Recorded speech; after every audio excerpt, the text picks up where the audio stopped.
हमारी खास पेशकश बोलेगा राजस्थान में आप सभी का स्वागत है। आज हम बात करेंगे रिश्वतखोरों की।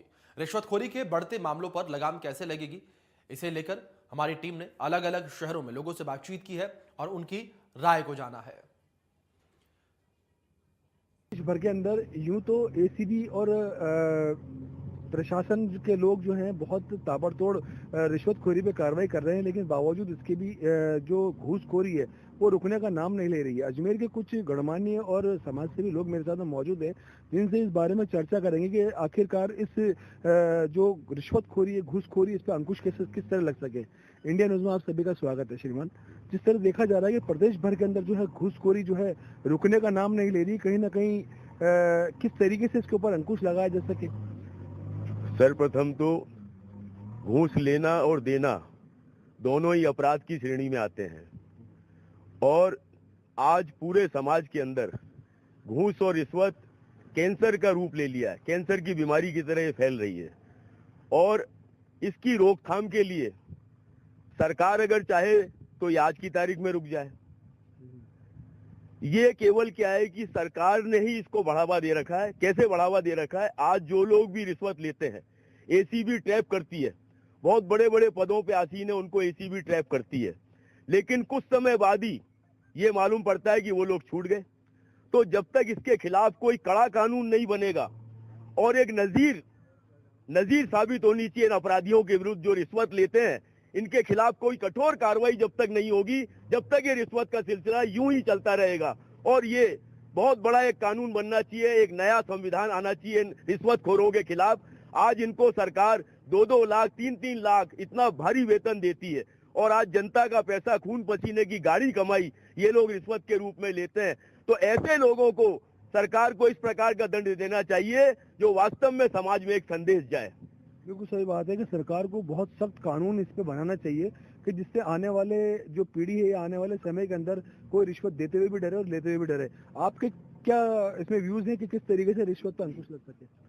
देखिए, पहली बात तो ये है कि सर एक्चुअली जो रिश्वतखोरी है वो सामाजिक और राजनीतिक दोनों तरह से जो पब्लिक है, आम जनता है, उनकी प्रगति में रोक लगाती है। और दूसरा इसमें क्या है, जो सरकार है, एक तो जो वहाँ आदमी शिकायत करने जाता है, आधी से ज्यादा तो वही दिक्कत आदमी को बहुत ज्यादा झेलनी पड़ती है। आदमी शिकायत ले गई, किसके पास जाए, एक्चुअली आदमी को सही गाइडेंस नहीं मिल पाती कि आदमी कहाँ इसकी शिकायत करे। जैसे एसीडी के ऑफिस में भी जाते हैं तो लोगों का, जैसे सरकारी लोगों का ही तरीका होता है कि भाई उसको मिसगाइड करने का। तो मैं ये चाहता हूँ मेन तो कि भाई लोगों को सही तरीका पता हो कि शिकायत आप किस तरह से कर सके। जैसे जो नंबर है, टोल फ्री नंबर है, हर ऑफिस में लगाने चाहिए, हर जगह लगाने चाहिए भाई, उससे क्या आदमी को पता लगे। भाई मेरा यही इसमें अपन जो है। देखिए, कहीं ना कहीं हो सकता है कि कहीं लोगों के अंदर जागरूकता की भी कमी हो कि एसीबी को किस तरीके से रिश्वतखोरी के लिए शिकायत की जा सके। उसके अंदर भी सरकार को इस पॉइंट ऑफ व्यू से भी देखना चाहिए किस तरीके से। बाबूजी, आप बहुत बुजुर्ग हैं, आपने बहुत दुनिया देखी होगी, जमाना देखा होगा। जब आपके समय से लेकर अब तक रिश्वतखोरी पे अब तक लगाम नहीं लगी, किस तरीके से लगाम लगाई जा सकती? मैंने इसको देखा है कि ये टॉप टू बॉटम चल रहा है। अगर ऊपर बैठा हुआ आदमी भ्रष्ट है तो नीचे बैठा वाला आदमी भ्रष्टाचार से बच नहीं सकता। वो ना भी चाहेगा तो उसको रिश्वत लेनी पड़ेगी, क्योंकि उसको आगे देनी है और एक परंपरा बनी हुई है। और यही वजह रही है कि इसमें आप देख लीजिए पूरा राजनीतिक क्षेत्र दूषित हो गया, पूरा प्रशासनिक क्षेत्र दूषित है, पूरी न्याय प्रणाली दूषित है, यानी ये रग रग में घुम गया आदमी। किस तरीके से अंकुश लगाया जा सकता? इसका अंकुश तो जब तक आदमी नैतिक रूप से खुद अपने आप को नहीं सुधारेगा ना, जब तक वो तय नहीं कर लेगा कि नहीं मेरे को रिश्वत नहीं देनी है, मेरे को कोई काम गलत तरीके से नहीं कराना है, तो सुधारा जाएगा। बाबूजी, लगभग आपकी उम्र लग सकती है कि 70, 75, 80 के आसपास होगी। उस जमाने में जब आप स्कूल में पढ़ा करते थे या उस जमाने में आप नौकरी या व्यापार देखा करते थे, उस जमाने में इस तरीके के रिश्वतखोरी? नहीं, पहले नहीं, अभी बहुत ज्यादा पुरानी बात नहीं कर रहा हूँ मैं। 1971, 72 में सर्विस लगा था मैं, तब तक भी रिश्वत को एक बहुत ही घिनौनी चीज मानते थे। कोई भी समझदार आदमी, कोई भी ईमानदार आदमी रिश्वत को ऐसा मानता था जैसे कोई गंदगी है वो। मगर ये धीरे धीरे कैसे व्याप्त हो गई भगवान जाने। देखिए पूरी तरीके से रिश्वत जो है पूर्व के अंदर इसको बहुत घिनौना माना जाता था, लेकिन अब आज ये रिश्वत जो है फैशन के रूप में रूप ले लिया है, फैशन का एक रूप ले लिया है कि बिना रिश्वत के कहीं कोई काम नहीं होता। जिस तरीके से गणमान्य और पब्लिक ने, आम जनता ने, लोगों ने बताया कि इसके ऊपर अंकुश लगना बहुत ज़रूरी है, कानून सख्त बनना बहुत ज़रूरी है, तब जाके कहीं इस पर अंकुश लगाया जा सकता है, या तो नहीं तो फिर इसमें बहुत ज़्यादा देश प्रदेश में जो लोग हैं, जनता है, वो बहुत ज़्यादा परेशान होती नजर आएगी। कोई मेरे साथ में एक युवा और है, उनसे भी पूछ लेते हैं कि जिस तरीके से देश प्रदेश के अंदर रिश्वतखोरी का आलम चल रहा है, किस तरीके से उस पर अंकुश लगाया जा सके आज के समय के अंदर। हर समाज के अंदर, हर न्यायपालिका में देख लीजिए आप, या प्रशासन में देख लीजिए आप, या प्राइवेट सेक्टर में भी देख लीजिए, हर जगह जो है रिश्वत ही रिश्वत चलती है। किस तरीके से इस पर अंकुश लगे? भाई ये जो रिश्वत वाला जो आपने मुद्दा उठाया है, इसके लिए तो केंद्र सरकार या अपने जो राजनेता है उनको थोड़ा सा स्ट्रिक्ट होना पड़ेगा, तभी ये रिश्वत वाला जो मामला है, रिश्वतखोरी जो है, इस पर कंट्रोल और अपन लागू जिसे कहते हैं पाबंदी लगा सकते हैं। तो राजनेता जितने भी हैं या उच्च अधिकारी के जो पद पे जो बैठे हुए हैं, उन लोगों से ही इस चीज को थोड़ा सा कंट्रोल में ला सकते हैं अपन। बिल्कुल सही बात है कि जब तक केंद्र और राज्य के जो आला अधिकारी बैठे हैं, राजनीतिक अधिकारी बैठे हैं, अगर इस पे सख्ती से कानून ना बनाए, जब तक इस पे अंकुश नहीं लगाया जा सकता। बहरहाल इस पे कानून की सख्ती होना बहुत ज्यादा जरूरी है, तभी इस पे अंकुश लग सकता है। अदरवाइज ये रिश्वत का जो घिनौना खेल जो चल रहा है, कंटिन्यू लगातार इस तरीके से चलता रहेगा। कैमरा पर्सन अक्षय शर्मा के साथ जावेद खान, इंडिया न्यूज, अजमेर। रिश्वतखोरी को लेकर जोधपुर में हमारे सहयोगी ललित परिहार ने लोगों से बातचीत की है और उनकी राय को जाना। में घूसखोरी पर प्रभावी अंकुश नहीं लग पाया है। घूसखोरी की शिकायतें और उसके बाद में संबंधित विभागों की कार्रवाई की सूचनाएं, समाचार हमारे सामने आते रहते हैं। जोधपुर में कुछ लोग हैं हमारे साथ, उनसे बात करते। आप क्या मानते हैं कि किस तरह से घूसखोरी पर पूरी तरह से अंकुश लग सकता है?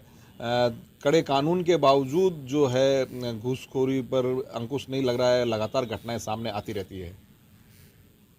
मैं आपकी बात से सहमत हूं और मैं ये बोलना चाहता हूं कि जो घूसखोरी हो रही है उसका सबसे बड़ा, अगर सरकार को अगर उसके ऊपर कुछ करना चाहिए, अंकुश लगाने का एक ही तरीका है कि जो घूसखोरी कर रहे हैं उनके खिलाफ भी कुछ कानून प्रावधान बनाए जाने चाहिए। जैसे अगर मान लीजिए रोडें खुदी हुई है, तो जो रोडें खुदी हुई है तो नगर निगम के ऊपर कोई पेनल्टी चार्ज होना चाहिए। इससे कई चीज़ें होंगी, सिर्फ नगर निगम की बात क्यों करूं मैं, ऐसे कई सारी चीज़ें हैं जिनके ऊपर अंकुश लगाने के लिए उन पे पेनल्टी चार्जेस, सर चार्जेस उनके ऊपर भी लगने चाहिए।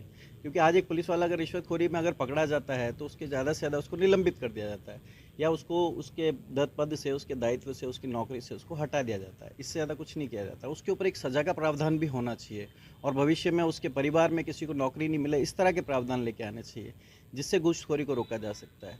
कोई कलेक्टर है, कोई डिस्ट्रिक्ट कलेक्टर है, या कोई भी अगर कोई प्रावधान देता है, कुछ भी इसी चीज़ को अगर पास करता है, उस पर अगर वो घूस खाता है तो उसके लिए कड़े कानून की व्यवस्था होनी चाहिए। उनकी पूरे जिस कानून को उसने पास किया है उसको वापस पूरी तरह से पूर्णतः हटाया जाना चाहिए अगर वो देश के हित में नहीं है, अगर राष्ट्रीय हित में कोई चीज़ नहीं हो रही है। और ऐसा ही हम पहले शुरुआत मैं जानता हूँ कि मैंने भी भ्रष्टाचार बोलूँगा मैं उस चीज़ को कि हम 10 रुपये के अगर किसी लाइन में खड़े तो 10 रुपये किसी चपरासी को देके हम बोलते हैं हमें आगे खड़ा कर दे। तो शुरुआत तो हम अपने घर से कर रहे हैं भ्रष्टाचार की, तो हम इसको भी रोकना चाहिए हमें। तो सबसे पहली चीज़ मैं चाहता हूँ कि जब आप घर से निकलें तो भ्रष्टाचार जो आपको दिख रहा है, मैं बात करूँगा 2021 की। 2021 के अंदर एक ट्रांसपेरेंसी काउंसिल हुई थी जिसके अंदर ये पता चला था कि भारत 85वें नंबर पर है। भारत जब 85वें नंबर पर है भ्रष्टाचार के अंदर, और अभी उसकी बढ़त हुई है 86% पे है अभी 2022 के अंदर। 2022 मार्च तक की बात कर रहा हूँ, 2022 अभी पूरा कंप्लीट जब होगा, जब 2023 में उसका वापस रिजल्ट आएगा।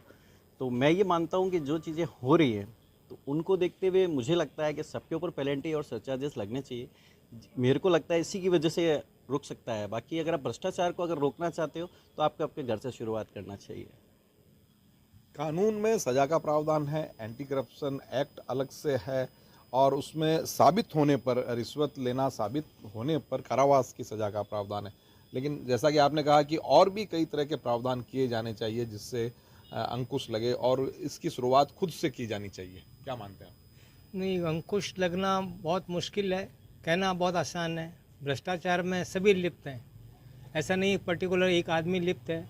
भ्रष्टाचार जीरो से लेकर ऊपर तक सब तक लिप्त है। और ऊपर जब करप्शन होता है, जब ऊपर वाले करप्शन में लिप्त होंगे तो नीचे वाले तो कुछ नहीं कर पाएंगे। सिर्फ बदनामी का नाम नीचे से आता है, ऊपर वालों को ऊपर कुछ नहीं होता है।